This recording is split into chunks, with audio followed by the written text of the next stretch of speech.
Hello everyone! I hope that you're doing amazing wherever you are in the world. My name is Shikha and I welcome you to my channel. And as always, I'm really grateful that you're subscribing, supporting me in so many different ways, answering questions for me from other people and asking questions. It just really makes me feel grateful that we've built this kind of nice community here for INFJs and non-INFJs. And in this one, I want to speak to you about a book that I recently read because it was recommended to me by a friend, by an INFJ. And the book is called The Courage to be Disliked. And I'll share it in the pinned comment below so you can buy it or look at it if you wish.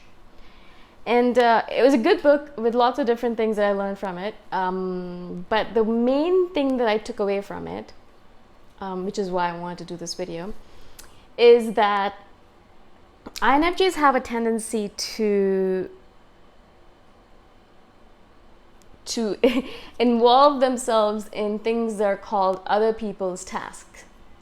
Now, you're probably wondering what that is. So basically, the idea in the book that they present is that too many of us are working on things, working on tasks, focusing on tasks that are not our tasks.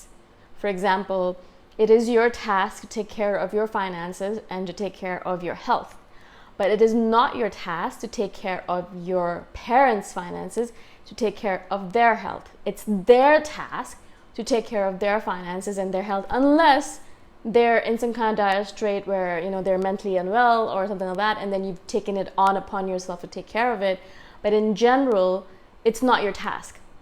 Another example that I can give, which might be more suitable, is it is definitely not our task to take care of other people's emotional needs or to counsel them, to make them feel better about themselves, to help them make decisions or to make a decision for them. But that's their task. But as an INFJ, we take on that task for ourselves, and that's why we end up giving our advice to all of these people around us that don't even want it, don't even use it. And then obviously, not only does it waste our time, but also makes us feel like, oh my gosh, why did I spend all that time telling this person about this and that when they were not even going to use that information. Now, I've done many videos on this recently because I've been really trying to pull myself away from this kind of busybody manner that I have, where I want to go into everyone's business and make sure, you should really do that, or you should really read that book, or you should really watch that show. To give advice to all these people who are like, I don't need it, man. I just want to live my life. Or they don't want it because they're not going to use it. They're just not going to use it to make their lives better. So why am I bothering with it? Why am I wasting my breath on something that obviously is not going to happen? It's a waste of my time. It's a waste of their time, right? And it's other people's task. It's not my task. It's their task to figure out, okay, what's going to work for me? What am I supposed to be doing here? What decisions should I make? What book should I read? And all of that. Unless they ask me, of course, and then I can give them advice.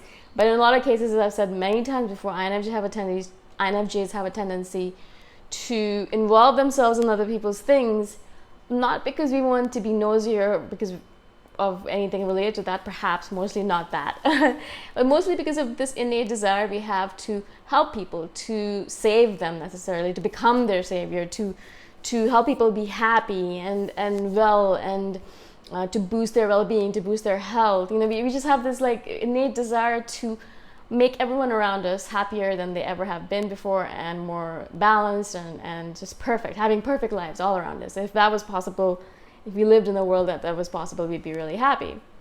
So, we're trying to do that, and then so we're kind of dealing with other people's tasks. And as the book says very poignantly, that it is the fact that most people are involving themselves with other people's tasks that's causing them so many relationship problems. Yeah. And also he says that all problems are relationship problems.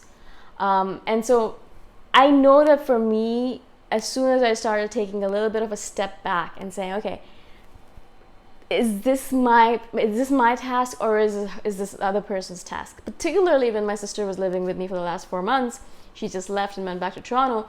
But particularly for that, when I noticed that I was kind of just literally getting into her business, trying to do things where it was not my responsibility to take care of those things. And she's an adult, more than an adult. She can take care of herself. She can do what she needs to do. If she makes a mistake, it's her prerogative. It's her thing, It's not my thing to worry about it or fret about it or just stay up all night thinking about it, right? It's not mine. But as an older sister and in general an INFJ, I have a tendency to do that. I'll worry about other people's problems. I'll worry about their decisions that they have to make and all that. And then all of that causes me to take away from my own health, from my own decision-making process, and from my own life, because I'm not taking care of the things that I need to take care of for myself. I'm taking care of other people's things more so than myself, right?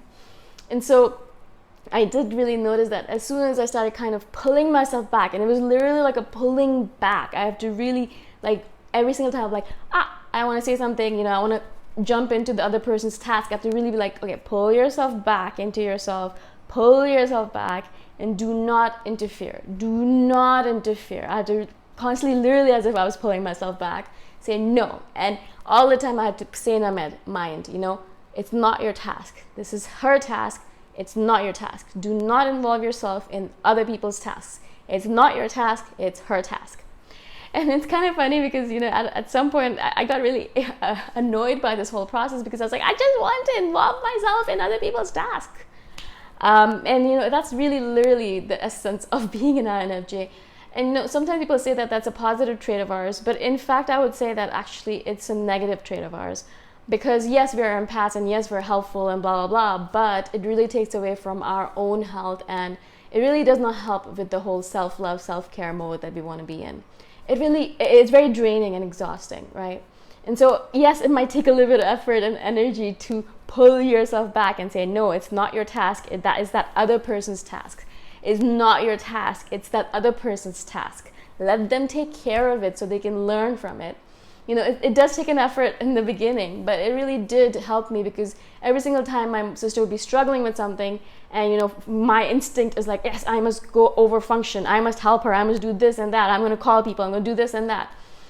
And not that I didn't ever do that, but, I didn't do it a majority of the times like I would normally try to take care of everything and let her just sit there and not do anything. So what happens is that I end up over functioning, which is what an INFJ usually does. And another person ends up under functioning. They end up doing nothing. And then it's not a good balance of relationship. It just really shifts the power balance. And it results in a relationship where the other person starts resenting you because you're not letting them be their full person. You're just instantly taking care of things so they don't have a chance to take care of things. And it helps them boost their self-esteem if they take care of things themselves. And I noticed this several times where, my instinct is to step in, but I stopped myself. And, my sister ended up finding the solution to the thing. And she felt so good about herself. She's like, oh my God, I did it on my own. I called this person and I went here and I did that. And I was able to figure it out and I feel so good about it. But if I had stepped in and, given her the solution, it wouldn't have been such a great experience for her. And so she was really, really proud of herself and really boosted her self-esteem every single time she did it. And so I really noticed that, I think we really take away from people when we're just constantly saying, oh yeah, you should just go to that person over there. Yeah, they'll help you out. Why not let them find it on their own? They might end up finding it on their own. They might end up finding a better solution on their own, perhaps even.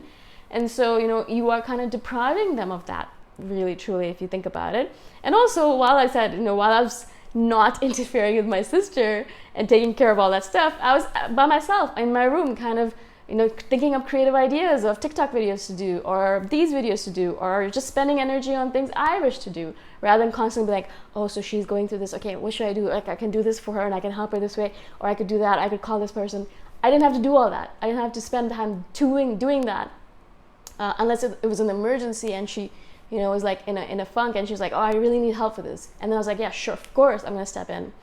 For example, on the last day when she booked a driver, and she did it herself and she was very proud, the driver bailed because he broke his foot in an accident. And so she's like, I can't find a driver, I don't know what to do. And I kind of messaged a couple of people and I found a driver for both of us to drive us to the airport and then for me to drive to Ubud from Seminyak. And I was able to do that and help her out, and she was able to feel relaxed. And that was important because that was not taking away from her, because she actually asked me for that help. And also, she was already very stressed out. So in order to help her out in that moment was okay. It was acceptable, right?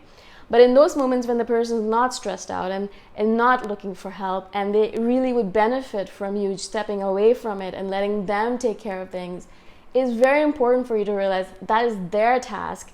It's an other people's task. It's not your task. It's not your responsibility. Step away from it. Let them take care of it. So I really recommend the book. It's actually really brilliant in a lot of different ways. I learned a lot from it. And some things that he says about trauma in the book are really interesting as well. So I'll share the link in the pinned comment below, and check it out. And again, if you found this interesting, let me know what you found interesting, or if you've read the book, let me know if you liked it or didn't like it.